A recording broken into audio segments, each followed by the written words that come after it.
அனைவருக்கும் எனது பணிவான வணக்கங்களையும் மனமார்ந்த வாழ்த்துக்களையும் தெரிவித்துக் கொண்டு இன்றைய பதிவில் புதன் தோஷம் நிவர்த்தி அடைவதற்கு எந்த மாதிரியான வழிபாடு செய்ய வேண்டும் என்பதை பற்றி இப்போது பார்க்கலாம்.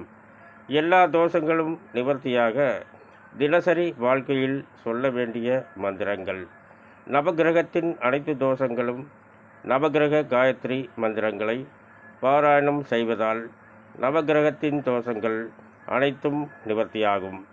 புதன் தோஷம் நிவர்த்தி அடைவதற்கு எந்த மாதிரி வழிபாடு செய்ய வேண்டும்?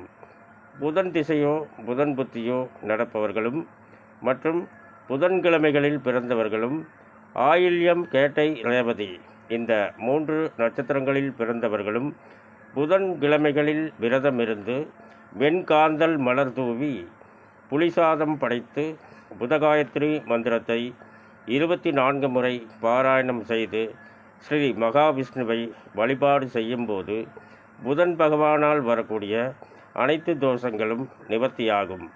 மேலும் விவரங்கள் அறிய என்றும் புலிப்பாணி என்ற ஜோதிட தலைப்பை பாருங்கள். நன்றி, வணக்கம், வாழ்த்துக்கள்.